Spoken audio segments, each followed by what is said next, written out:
अध्यक्ष महोदय, मैं इस सम्मानित सदन में पश्चिम एशिया में चल रहे संघर्ष और इसकी वजह से भारत के सामने आई चुनौतियों पर बात रखने के लिए उपस्थित हुआ हूं। इस समय पश्चिमी एशिया की हालत चिंताजनक है। बीते 2-3 हफ्तों में जयशंकर जी ने और हरदीप पुरी जी ने इस विषय पर सदन को जरूरी जानकारी दी है। अब इस संकट को 3 सप्ताह से ज्यादा हो रहा है। इसका पूरे विश्व की अर्थव्यवस्था पर, लोगों के जीवन पर बहुत ही विपरीत असर हो रहा है। इसलिए पूरी दुनिया इस संकट के जल्द से जल्द समाधान के लिए सभी पक्षों से आग्रह भी कर रही है। अध्यक्ष महोदय, भारत के सामने भी इस युद्ध ने अप्रत्याशित चुनौतियां खड़ी कर दी हैं। ये चुनौतियां आर्थिक भी हैं, नेशनल सिक्योरिटी से जुड़ी भी हैं और मानवीय भी है। युद्धरत और युद्ध से प्रभावित देशों के साथ भारत के व्यापक व्यापारिक रिश्ते हैं। जिस क्षेत्र में युद्ध हो रहा है वो दुनिया के दूसरे देशों के साथ हमारे व्यापार का भी एक महत्वपूर्ण रास्ता है। विशेष रूप से कच्चे तेल और गैस की हमारी जरूरतों का एक बड़ा हिस्सा यही क्षेत्र पूरा करता है। हमारे लिए ये रीजन एक और कारण से भी अहम है। लगभग 1 करोड़ भारतीय खाड़ी देशों में रहते हैं और वहां काम करते हैं। वहां समंदर में जो कमर्शियल शिप चलते हैं उनमें भारतीय क्रू मेंबर्स की संख्या भी बहुत अधिक है। ऐसे अलग अलग कारणों के चलते भारत की चिंताएं स्वाभाविक रूप से अधिक है। इसलिए ये आवश्यक है कि भारत की संसद से इस संकट को लेकर एक मत और एकजुट आवाज दुनिया में जाए।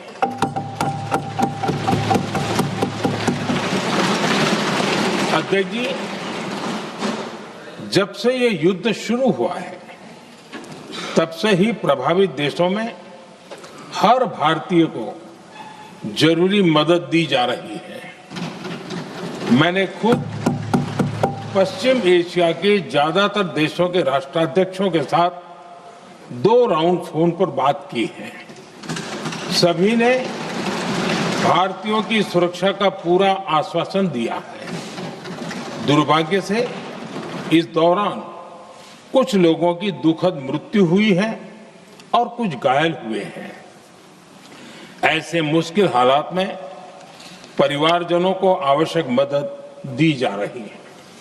जो घायल है उनका बेहतर इलाज सुनिश्चित कराया जा रहा है। अध्यक्ष जी, प्रभावित देशों में हमारे जितने भी मिशन हैं वो निरंतर भारतीयों की मदद करने में जुटे हैं। वहां काम करने वाले भारतीय हो या फिर जो टूरिस्ट वहां गए हैं, सभी को हर संभव मदद दी जा रही है। हमारे मिशन नियमित रूप से एडवाइजरी जारी कर रहे हैं।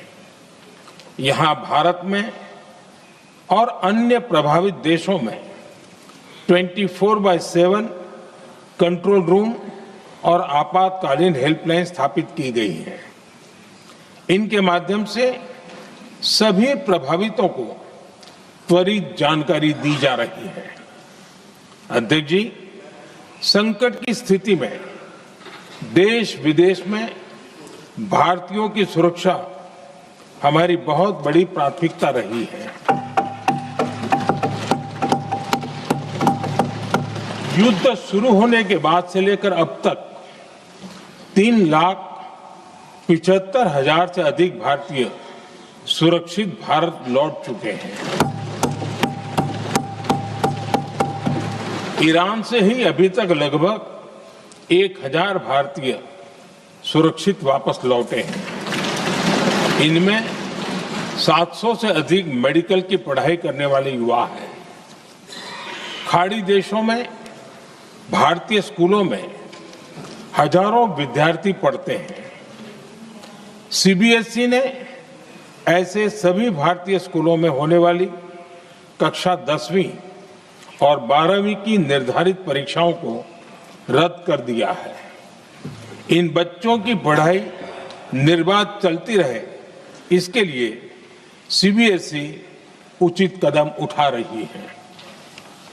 यानी सरकार संवेदनशील भी है, सतर्क भी है और हर सहायता के लिए तत्पर भी है। माननीय अध्यक्ष जी, भारत में बड़ी मात्रा में कच्चा तेल, गैस और फर्टिलाइजर जैसी अनेक जरूरी चीजें हॉर्मुज स्ट्रेट के रास्ते से आती हैं। युद्ध के बाद से ही हॉर्मुज स्ट्रेट में जहाजों का आना जाना बहुत चुनौतीपूर्ण हो गया है। बावजूद इसके हमारी सरकार का ये प्रयास रहा है कि पेट्रोल, डीजल और गैस की सप्लाई बहुत ज्यादा प्रभावित न हो। देश के सामान्य परिवारों को परेशानी भी कम से कम हो, इस पर हमारा फोकस रहा है। हम सभी जानते हैं, देश अपनी जरूरत की 60% एलपीजी आयात करता है। इसकी सप्लाई में अनिश्चितता के कारण सरकार ने एलपीजी के डोमेस्टिक उपयोग को प्राथमिकता दी है। साथ ही एलपीजी के देश में ही उत्पादन को भी बढ़ाया जा रहा है। पेट्रोल, डीजल की सप्लाई पूरे देश में सुचारू रूप से होती रहे, इस पर भी लगातार काम किया गया है।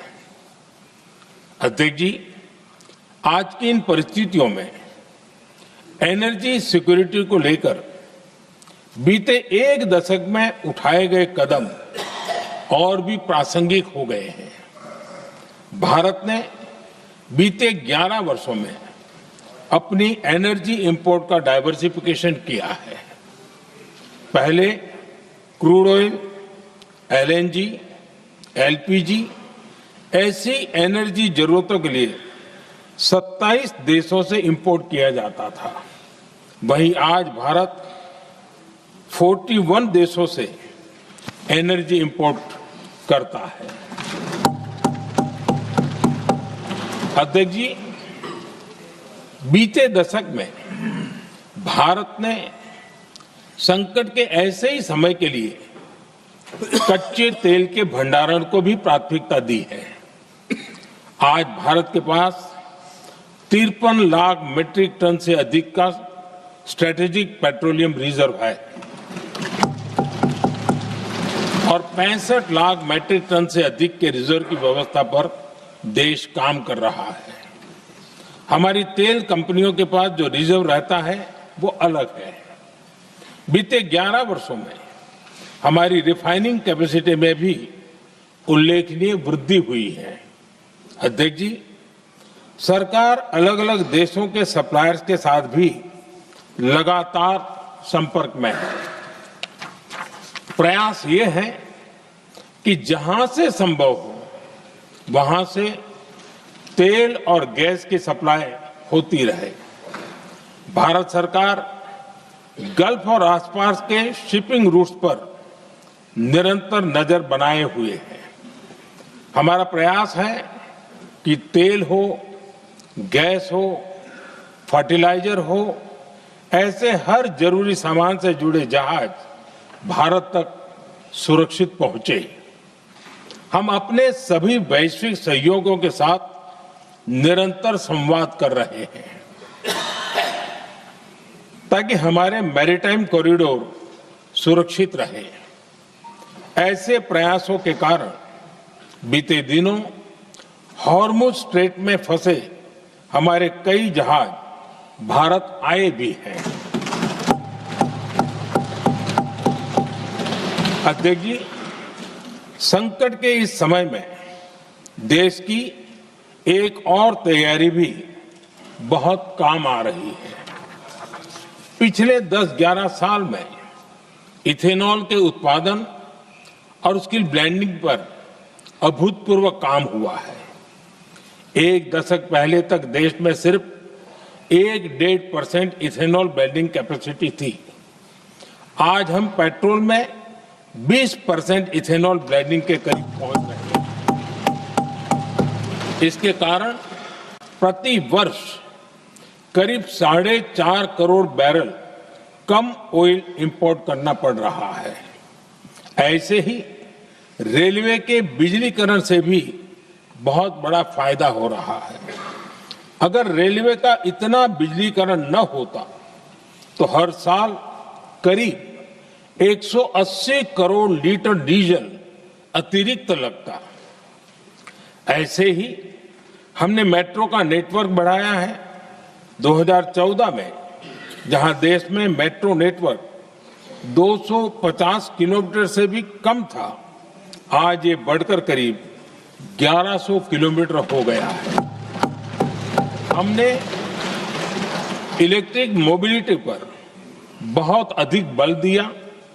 केंद्र सरकार ने राज्यों को